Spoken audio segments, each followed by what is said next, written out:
हम daily life में क्या क्या चीजें मेजर करते हैं? हम कपड़े को मेजर करते हैं, है ना। हम एक जगह से दूसरी जगह के डिस्टेंस को मेजर कर सकते हैं। जैसे आप ये मेजर करो कि आपका जहां पे घर है और जहां पे आपके फ्रेंड का घर है वो कितनी दूरी पे है। स्कूल, आपका स्कूल आपके घर से कितनी दूरी पे है। तो इस चीज को भी आप क्या करते हैं बेटा, इस चीज को भी आप मेजर करेंगे, है ना। तो इसको भी हम क्या बोलते हैं, मेजरमेंट बोलते हैं। तो पहले के टाइम पे क्योंकि हमारे पास टेक्नोलॉजीज नहीं थी, है ना, हमारे पास इन्वेंशंस नहीं थे, तो जैसे तैसे ना चीजों को मेजर कर लिया जाता था। सो एंशिएंट टाइम की अगर हम बात करें तो लोग अपने बॉडी पार्ट से मेजरमेंट करते थे, है ना। लोग क्या करते थे बेटा, अपने बॉडी पार्ट से मेजरमेंट करते थे। जैसे कि हैंड स्पैन, है ना, हाथों की मदद से मेजरमेंट करेंगे। जैसे मुझे ये पेन को मेजर करना है तो ऐसे मैंने मेजर कर लिया, ये दिख नहीं रहा होगा, हाँ ऐसे मैंने मेजर कर लिया, ठीक है, ऐसे मैंने इसको मेजर कर लिया, तो ये मैंने क्या कर लिया, ये मैंने हैंड स्पैन कर दिया, है ना। या फिर अब तो मैं ऊपर पैर तो नहीं दिखा सकती हूँ, यहाँ पे आप देख लो, ठीक है, वो आएगा भी नहीं। तो यहाँ पे देखो फुट स्टेप, तो हम फुट स्टेप की हेल्प से भी मेजर करते हैं कि हाँ भाई ये जो डिस्टेंस है ये 15 फुट स्टेप है, 20 फुट स्टेप है, तो ऐसे भी मेजर किए जाते थे। SI unit is the standard unit, ठीक है। SI यूनिट क्या होता है बेटा, स्टैंडर्ड यूनिट होता है जो फिक्स होता है। जैसे कि लेंथ के लिए अगर हम बात करें तो लेंथ की स्टैंडर्ड यूनिट होती है मीटर। तो सबसे पहले हम जानेंगे कि मोशन क्या होता है और रेस्ट क्या होता है। तो देखो, जब भी कोई ऑब्जेक्ट का मूवमेंट होता है विद रिस्पेक्ट टू टाइम, जब भी कोई ऑब्जेक्ट मूव कर रहा होता है विद रिस्पेक्ट टू टाइम, तो उसको हम कहते हैं मोशन। एंड जब भी कोई ऑब्जेक्ट रुका हुआ होता है, यानी कि वो अपनी पोजीशन को चेंज नहीं कर रहा होता है विद रिस्पेक्ट टू टाइम, तो उसको हम रेस्ट कहते हैं। सिंपल सी बात है। Hello class 6, welcome to Zenith Guru fundamental. मैं हूं निकी पंडित एंड आज की क्लास में हम कर रहे हैं measurement of length and motion. So आज की क्लास में हम इस चैप्टर का वन शॉट करेंगे। विद इन 30 मिनट्स में हम इस चैप्टर को बिल्कुल डिटेल में पढ़ लेंगे, है ना। एंड इससे पहले के बाकी जितने भी चैप्टर्स हैं उन सब के हम वन शॉट कर चुके हैं, आपको सेम प्लेलिस्ट में मिल जाएंगे। साथ ही साथ हमने NCERT लाइन बाय लाइन भी कवर किया है। अगर आपको NCERT लाइन बाय लाइन पढ़ना है तो उस पे आपको टोटल 51 लेक्चर्स मिल जाते हैं विद क्वेश्चन आंसर, तो आप उस प्लेलिस्ट को भी फॉलो कर सकते हैं। सो let's start today's class. And देखो, इस चैप्टर को पढ़ने से पहले ना, इस चैप्टर को पढ़ के हमें क्या क्या चीजें समझ आएंगी, हम क्या क्या चीजें नई नई जानेंगे, यानी कि इस चैप्टर का पहले ना इंट्रो देख लेते हैं, ठीक है, ताकि हमें पता चल जाए कि हाँ ये चीजें हमें इस चैप्टर में पढ़नी है एंड ये चीजें चैप्टर पढ़ने के बाद हमको समझ में आएंगी। So let's start today's class and see, सबसे पहले हम बात करते हैं इंट्रोडक्शन के बारे में। सो चैप्टर का नाम क्या है? चैप्टर का नाम है भाई मेजरमेंट। मेजरमेंट का मतलब क्या होता है? यस, मेजरमेंट का मतलब क्या होता है? आपने क्या कभी अपना मेजरमेंट दिया है? यस, जाते हो ना पार्टी के लिए अपना कुर्ता सिलवाने के लिए, है ना, शादी में जाने के लिए बढ़िया सा कुर्ता सिल दो मास्टर जी, तो वो क्या करते हैं, आपका मेजरमेंट लेते हैं, है ना, आपका नाप लेते हैं। तो बस इसी टाइप के मेजरमेंट के बारे में ही तो हमें इस पूरे चैप्टर में पढ़ना है, ठीक है। So measurement help us to compare object and describe the world scientifically. In daily life we measure, हम डेली लाइफ में क्या क्या चीजें मेजर करते हैं? हम कपड़े को मेजर करते हैं, है ना, हम एक जगह से दूसरी जगह के डिस्टेंस को मेजर कर सकते हैं। जैसे आप ये मेजर करो कि आपका जहां पे घर है और जहां पे आपके फ्रेंड का घर है वो कितनी दूरी पे है। स्कूल, आपका स्कूल आपके घर से कितनी दूरी पे है। तो इस चीज को भी आप क्या करते हैं बेटा, इस चीज को भी आप मेजर करेंगे, है ना। तो इसको भी हम क्या बोलते हैं, मेजरमेंट बोलते हैं। हाइट, आप अपनी हाइट मेजर करते हो कि ओ अभी तो मैं 6th क्लास में हूं तो अभी मैं इतना छोटा हूं, है ना, लेकिन जब मैं 4th क्लास में था तो मैं और छोटा था, मेरी हाइट और छोटी थी। अब जब मैं 8th में आ जाऊंगा तो सोचो मेरी हाइट कितनी बढ़ जाएगी। तो ये सारी चीजें क्या है, these all are called measurement. इन सब को हम मेजरमेंट ही कहते हैं। सो मूवमेंट ऑफ ऑब्जेक्ट, है ना, मूवमेंट ऑफ ऑब्जेक्ट का क्या मतलब है? अभी मैं यहाँ पे खड़ी हूँ, है ना, दिख रही हूँ, मैं यहाँ पे खड़ी हूँ और अब मैं चल चल के इधर आ गए। दैट मीन्स मैंने ये डिस्टेंस क्या कर लिया है, मेजर कर लिया। मैंने यहाँ से ये डिस्टेंस जो है मैंने क्या कर ली है, मेजर कर ली है, ठीक है। तो हम ऑब्जेक्ट को मेजर कर सकते हैं, हम डिस्टेंस को मेजर कर सकते हैं, सारी चीजों को मेजर कर सकते हैं, ठीक है। चलो, सो द चैप्टर एक्सप्लेन, ये चैप्टर हमें क्या एक्सप्लेन करता है, हाउ लेंथ मेजर, हम लेंथ को किस किस तरीके से मेजर कर सकते हैं। स्टैंडर्ड यूनिट क्या होती है किसी भी चीज को मेजर करने के लिए, या फिर अपनी तरफ से किसी भी फॉर्म में हम मेजर कर सकते हैं। करेक्ट मेथड क्या है मेजरमेंट का, एंड मोशन के बारे में जानेंगे इस चैप्टर में, कितने टाइप के मोशन होते हैं इसके बारे में जानेंगे, एंड साथ ही साथ ये रेफरेंस पॉइंट क्या होता है भाई, हाँ ये रेफरेंस पॉइंट क्या होता है इसके बारे में भी हम जानेंगे। सो लेट्स स्टार्ट दिस चैप्टर। ये था हमारा इंट्रो, अब हम आ जाते हैं अपने चैप्टर में। So how do we measure, आखिरकार हम मेजरमेंट करते कैसे हैं?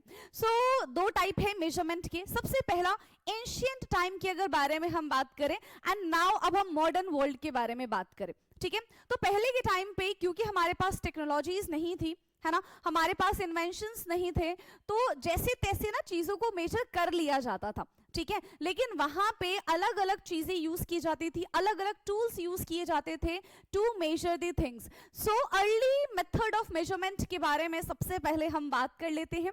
सो एंशिएंट टाइम की अगर हम बात करें तो लोग अपने बॉडी पार्ट से मेजरमेंट करते थे, है ना। लोग क्या करते थे बेटा, अपने बॉडी पार्ट से मेजरमेंट करते थे, जैसे कि हैंड स्पैन, है ना, हाथों की मदद से मेजरमेंट करेंगे। जैसे मुझे ये पेन को मेजर करना है तो ऐसे मैंने मेजर कर लिया, ये दिख नहीं रहा होगा, हाँ ऐसे मैंने मेजर कर लिया, ठीक है, ऐसे मैंने इसको मेजर कर लिया, तो ये मैंने क्या कर लिया, ये मैंने हैंड स्पैन कर दिया, है ना। या फिर अब तो मैं ऊपर पैर तो नहीं दिखा सकती हूँ, यहाँ पे आप देख लो, ठीक है, वो आएगा भी नहीं। तो यहाँ पे देखो फुट स्टेप, तो हम फुट स्टेप की हेल्प से भी मेजर करते हैं कि हाँ भाई ये जो डिस्टेंस है ये 15 फुट स्टेप है, 20 फुट स्टेप है, तो ऐसे भी मेजर किए जाते थे, ठीक है। आर्म लेंथ की हेल्प से भी मेजरमेंट होते थे, एंड फिंगर की विड्थ से, एक उंगल, ऐसे बोलते हैं ना मास्टर जी, जो बाजू है हमारा 4 उंगल कर दीजिए, है ना, तो 4 उंगल कर दो, 8 उंगल कर दो, तो इस तरीके से फिंगर से भी मेजरमेंट होते थे पहले के टाइम पे। लेकिन ये ना एक्यूरेट मेजरमेंट नहीं थे। सोचो आपको एक बढ़िया सा ना कुर्ता सिलवाना है ना, मस्त पार्टी में जाना है, और आप ही उस पार्टी के सेंटर ऑफ अट्रैक्शन है, ये मान के चलो, ठीक है, नहीं होंगे पर मान लो, है ना। लेकिन आपने क्या किया, आपने मास्टर जी को दे दिया एक बढ़िया सा कुर्ता सिलवाने के लिए, चमचमाता हुआ कुर्ता सिलवाने के लिए दिया, एंड आपने मेजरमेंट कैसे दे दिया बेटा, आपने बोला कि जो हाइट है ना मास्टर जी, वो आप कितना कर देना, आप 10 हैंड स्पेन कर देना, अपने हाथ से आपने बोला आप 10 हैंड स्पेन कर देना, उन्होंने मास्टर जी ने अपने हाथ से कर दिया। अब क्या होगा, आपका जो पहले घुटने तक कुर्ता आना था, है ना, वो आपका लॉन्ग सूट बन जाएगा, तो कैसे बनोगे आप पार्टी की शान, नहीं बन पाओगे ना। तो ये पहले के टाइम के जो मेजरमेंट हुआ करते थे ना, उसमें बड़ी गड़बड़ियां थी, ठीक है, ये पर्सन टू पर्सन वेरी हो जाता था।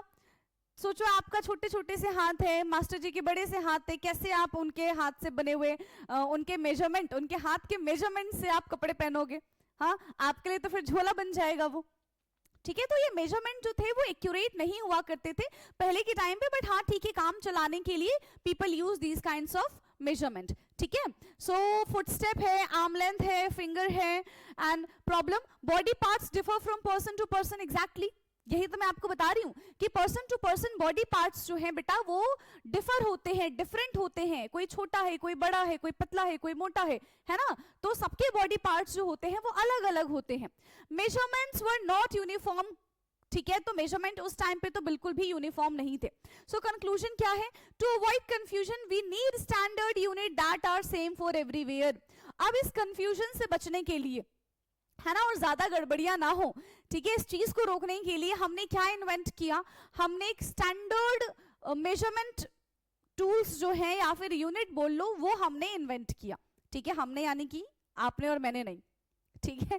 तो इन्वेंशन हुई, एंड वो इन्वेंशन क्यों की गई, ताकि चाहे कोई भी मेजर करे, कोई भी छोटा आदमी, बड़ा आदमी, है ना, कैसा भी आदमी हो, ठीक है, कैसा भी इंसान हो, बस वो मेजरमेंट करे तो वो एक्यूरेट हो। मतलब आपने जो मेजरमेंट किया, मैं जो मेजरमेंट कर रही हूं, दोनों के दोनों सेम है, चाहे किसी भी प्लेस पे बैठ के मेजर करो, ठीक है। तो हमें एक ऐसी यूनिट की जरूरत थी, हमको एक स्टैंडर्ड यूनिट की जरूरत थी जो ओवरऑल कंट्री में सेम हो, चाहे हम कहीं पे भी चले जाएं, ठीक है, तो इसकी सख्त जरूरत थी हमको। नाउ सो स्टैंडर्ड यूनिट आती है ना। अब सबसे पहले स्टैंडर्ड यूनिट ऑफ लेंथ के बारे में बात करते हैं। तो जैसे मुझे इस पेन का लेंथ मेजर करना है, या फिर एक जगह से दूसरी जगह की डिस्टेंस मेजर करनी है, मुझे टेबल का लेंथ मेजर करना है ना, तो सबके लिए ना अलग अलग यूनिट होती है, लेकिन एक यूनिट होती है जिसको हम बेटा एसआई यूनिट कहते हैं, ठीक है, एक यूनिट होती है जिसको हम एसआई यूनिट कहते हैं, और एक यूनिट होती है जो सिर्फ यूनिट के नाम से जानती है। तो SI unit is the standard unit.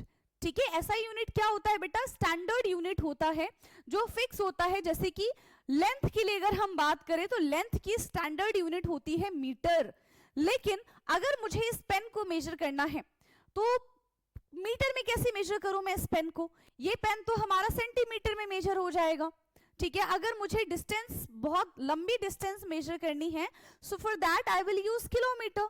ठीक है, बहुत छोटी से छोटी चीज मुझे मेजर करनी है, सो आई विल यूज मिलीमीटर, है ना।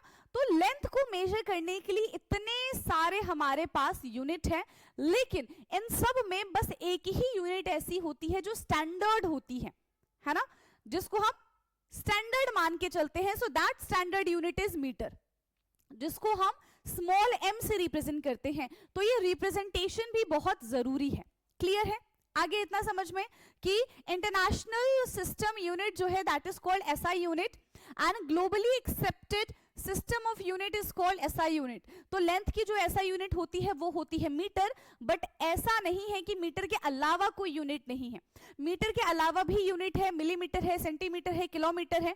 ठीक है, तो ये सारे के सारे यूनिट्स हैं, but the standard unit is metre. Okay, now next है हमारा कुछ, देखो अभी जो मैं आपको बात बता रही थी, जैसे आपको कौन कौन सी यूनिट होती है? किलोमीटर है, मीटर है, सेंटीमीटर है, मिलीमीटर है। इन सबके सिंबल्स क्या है? किलोमीटर को km से रिप्रेजेंट करते हैं, मिलीमीटर को m से रिप्रेजेंट करेंगे, सबके सब स्मॉल लेटर्स हैं, है ना। सेंटीमीटर को cm, मिलीमीटर को mm। तो किलोमीटर बहुत लंबी चीज को मेजर करने के लिए, बहुत ज्यादा लंबे डिस्टेंस को मेजर करने के लिए यूज किया जाता है। ठीक है, मीटर जैसे कि हाइट है, रूम का साइज है, ये सारी चीजें मेजर करने के लिए वी यूज मीटर। सेंटीमीटर की बात करें तो बुक के मेजरमेंट करने के लिए, पेन का मेजरमेंट करने के लिए वी विल यूज सेंटीमीटर। और मिलीमीटर सबसे छोटी चीज को मेजर करने के लिए, जैसे कि पेपर की थिकनेस कितनी है ना, तो आपके बालों की थिकनेस कितनी है, तो इस सब चीजों को मेजर करने के लिए हम मिलीमीटर का इस्तेमाल करते हैं। ठीक है, now conversion, again conversion is very very very important, and आपको कन्वर्जन आना चाहिए। ठीक है, 1 kilometre is equal to 1000 metre होता है। वही अगर 1 मीटर में कितने सेंटीमीटर होते हैं? So 1 metre is equal to 100 centimetre, and 1 centimetre is equal to 10 millimetre. ठीक है, इसका रिवर्स कन्वर्जन अगर आपसे पूछ लिया जाए तो आपको ये भी आना चाहिए। आपसे पूछ लिया जाए कि भाई बता दो 1 मीटर में कितने किलोमीटर होते हैं, तो कितने हो जाएंगे? 1/1000 किलोमीटर, यानी कि 0.001 किलोमीटर। ठीक है, तो इस तरीके से आप बता सकते हैं।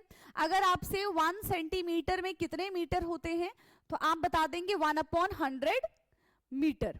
वहीं अगर आपसे मिलीमीटर का पूछ लिया जाए कि 1 मिलीमीटर में कितने सेंटीमीटर होते हैं तो 1/10 सेंटीमीटर। तो इसका रिवर्स कन्वर्जन भी आपको आना चाहिए। सीधा सीधा कन्वर्जन आता है दैट इज गुड, है ना, लेकिन अगर रिवर्स कन्वर्जन नहीं आता, आपसे क्वेश्चन पूछ लिया जाएगा, फिर नंबर कट जाएंगे। ठीक है, सो ये कन्वर्जन्स वेरी इंपॉर्टेंट, लिखकर भी मैं लेकर आई हूं कि बहुत इंपॉर्टेंट है। ठीक, now correct way to measure length. ठीक है, किसी भी चीज को मेजर करने के लिए करेक्ट वे क्या है? सो फिलहाल मेरे पास यहाँ पे कोई स्केल नहीं है ना, एंड वेट, स्केल की जरूरत है क्या हमको?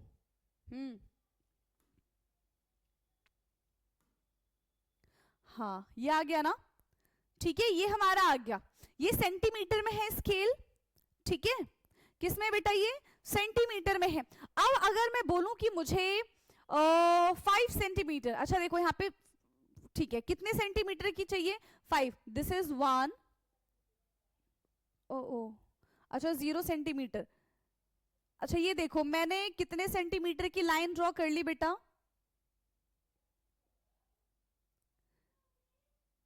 ये देखो मैंने यहां से 5 सेंटीमीटर की लाइन ड्रॉ कर ली, वो दिख भी रहा है इधर, है ना। रुको,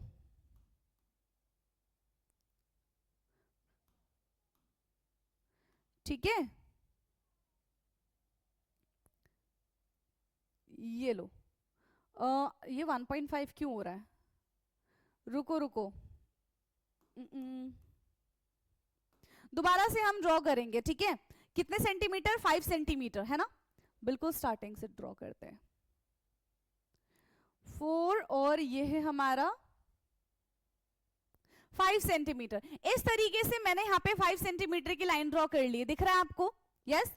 अब देखो, अगर मुझे चेक करना है, जब आप अपनी कॉपी पे स्केल रख के आप चेक करोगे तो आपको कैसे देखना है कि सही 5 सेंटीमीटर हुआ कि नहीं हुआ? क्योंकि डिजिटली मैंने बनाया तो यहाँ पे तो देखो मेंशन हो गया कि यस मैंने 5 सेंटीमीटर की लाइन ड्रॉ की है ना? लेकिन आपको क्या करना है, ना ही आप इधर से ऐसे देखोगे कि 5 सेंटीमीटर है, आपको कम लगेगा, ठीक है? और अगर जो आप यहां से देखते हो तो आपको ज्यादा लगेगा। आपको क्या करना है, हमेशा क्या करना है, ये फ्रंट से देखना है, ऊपर से देखना है, सामने से देखना है बेसिकली, तभी आपको ये 5 सेंटीमीटर नजर आएगा, ठीक है? तो आप क्या करोगे, अब अपने नोटबुक में आप 8 सेंटीमीटर और 10 सेंटीमीटर और एक 7.5 सेंटीमीटर ड्रॉ करोगे, ठीक है? ये आपका होमवर्क है। ये 3 स्केल्स आपको अपने कॉपी में ड्रॉ करने हैं, ठीक है? और चेक कैसे करना है, बिल्कुल फ्रंट से आपको चेक करना है, ठीक है?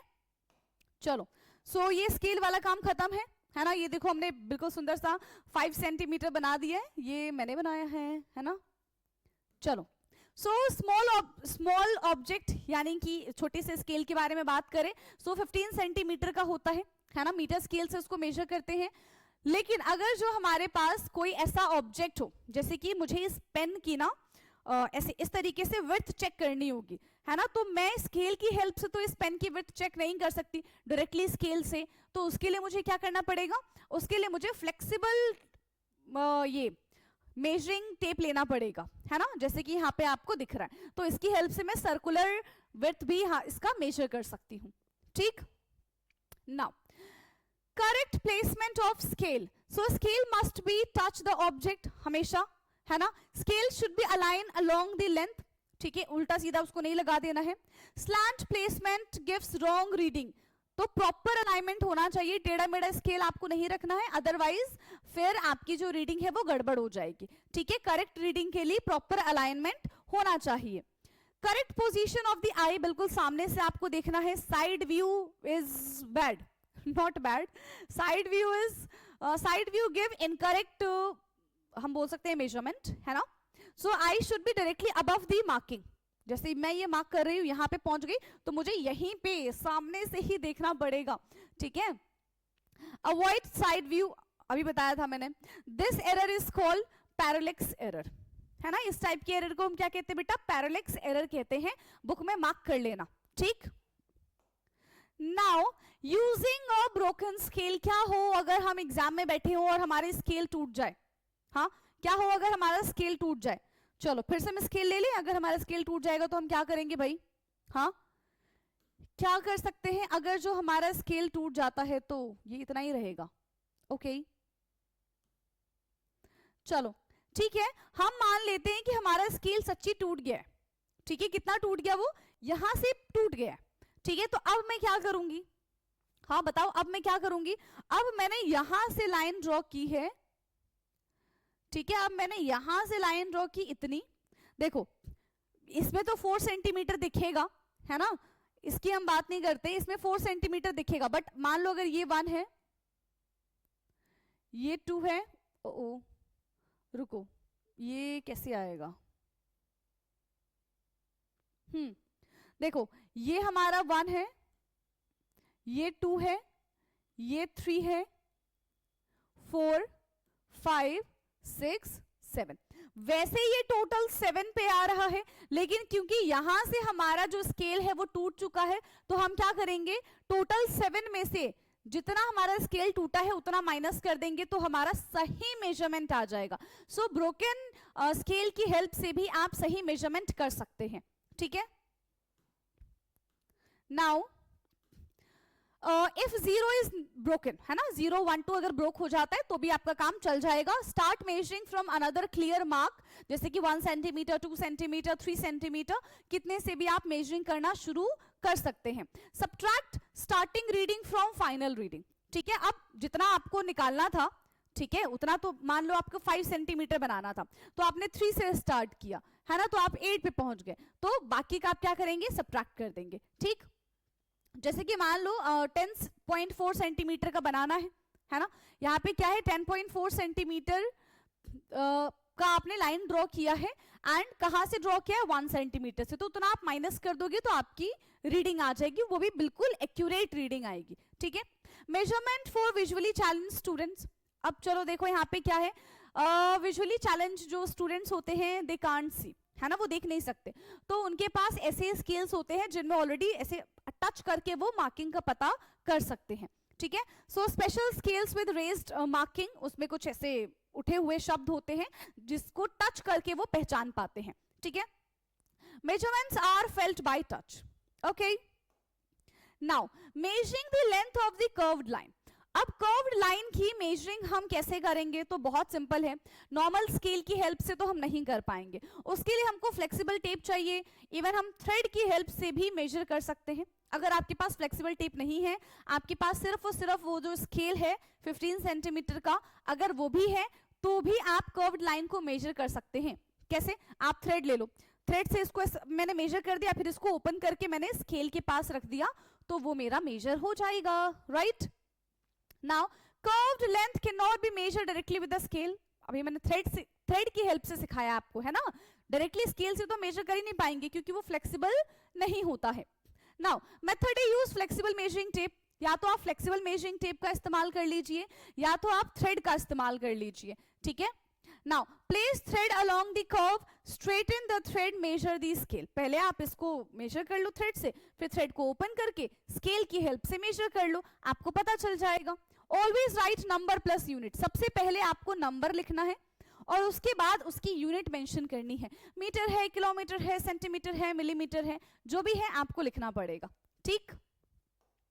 नाउ डिस्क्राइबिंग पोजीशन, तो देखो जब भी आप कहीं जाते हैं ना, है ना, जब भी आप कहीं जाते हैं तो आपने रास्ते में ना वो बोर्ड लगे हुए देखे होंगे जिसमें ये बताया जाता है कि मान लो आप दिल्ली जा रहे हो तो बताएंगे कि हाँ भाई दिल्ली अभी 20 किलोमीटर दूर है, ठीक है, फिर आएगा 10 किलोमीटर दूर है, 5 किलोमीटर दूर है, बस आ गई दिल्ली आ गई, है ना, वेलकम टू दिल्ली। तो ये सारी चीजें होती है, तो ये सब क्या है, ये हमें पोजीशन डिस्क्राइब करती है ना, ये हमें बताती है कि भाई अब आप इस जगह पे पहुंच जाएंगे, राइट। तो इसी में हम डिस्कस करते हैं रेफरेंस पॉइंट के बारे में। क्या होता है रेफरेंस पॉइंट? रेफरेंस पॉइंट वो फिक्स पॉइंट होता है जहां से किसी भी दूसरे जगह के डिस्टेंस को हम मेजर कर सकते हैं, ठीक है। So reference point is a fix object और a place with respect to which the position of a distance is measured. जैसे कि मान लो अभी आप यहां पर हो और अभी आप यहां पे खड़े हो, ठीक है, और आपको यहां पे आना है,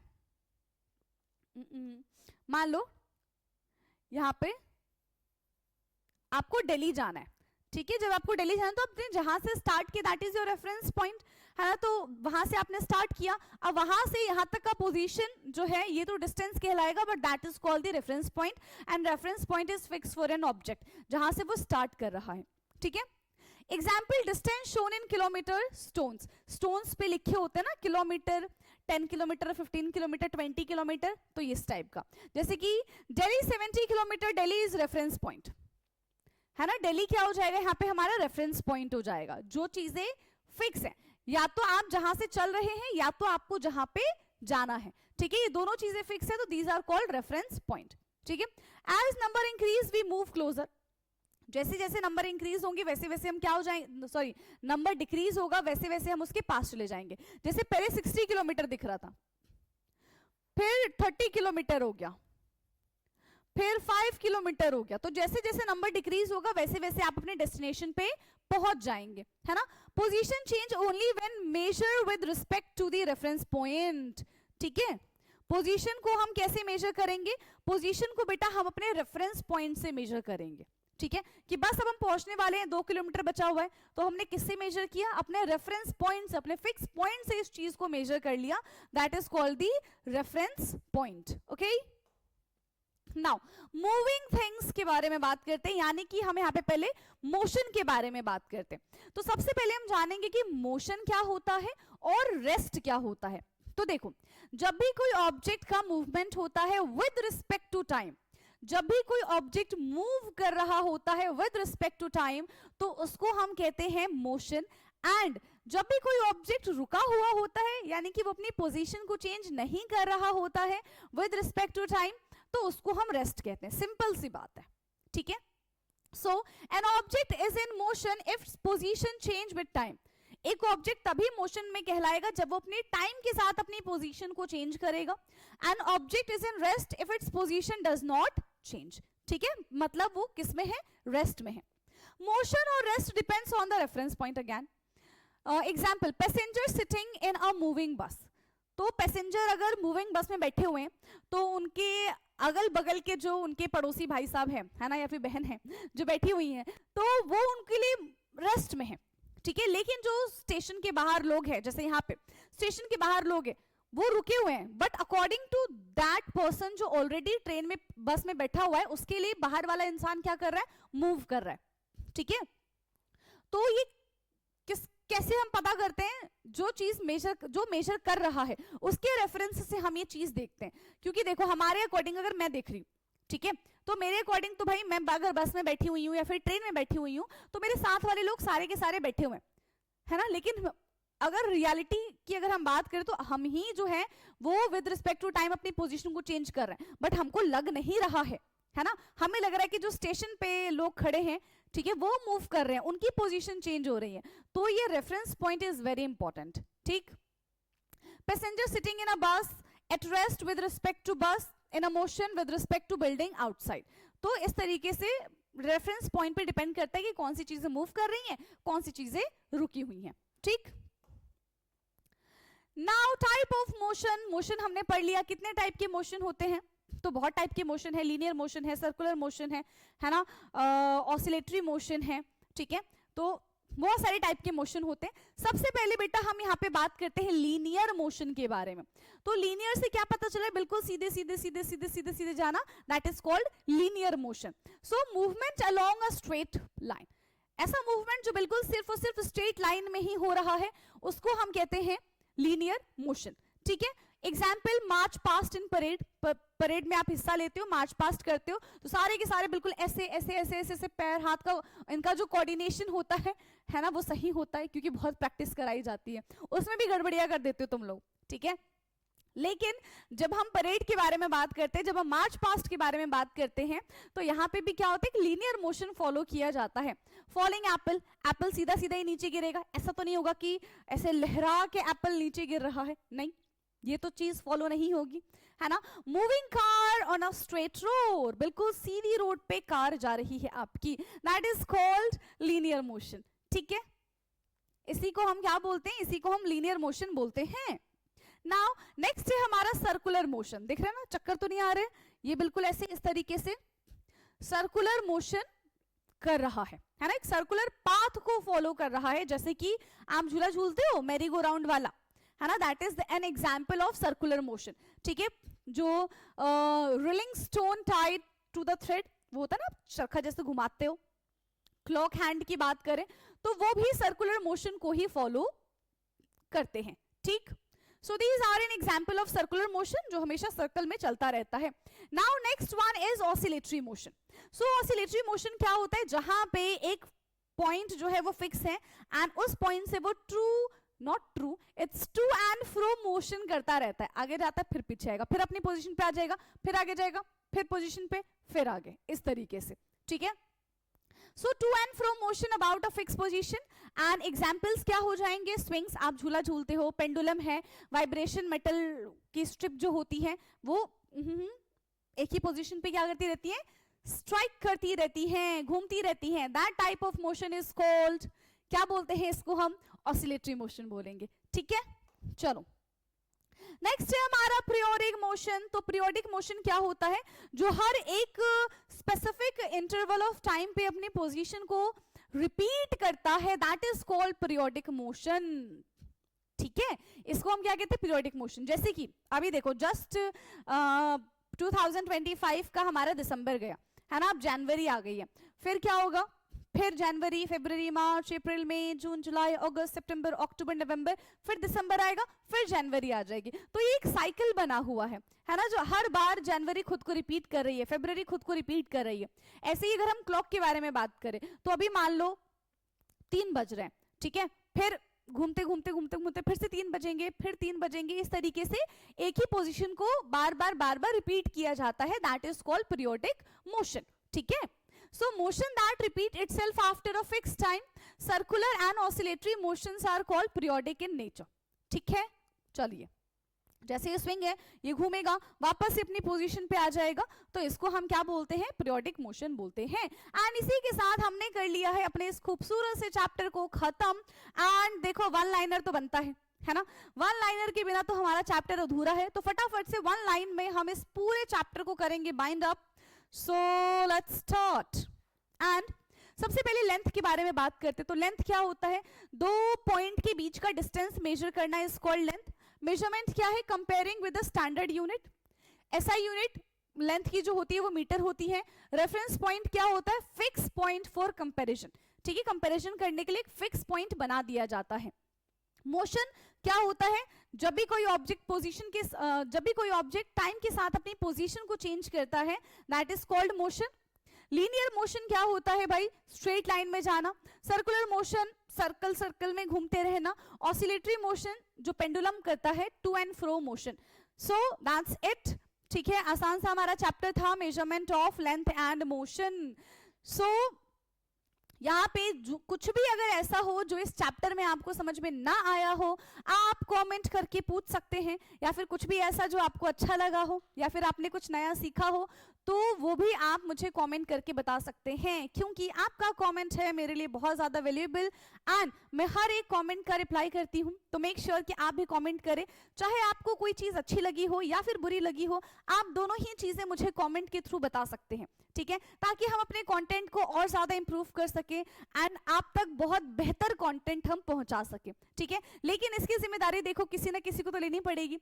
आपका काम है मुझे बताना, और मेरा काम है उस चीज को रेक्टिफाई करके आप तक लेकर आना।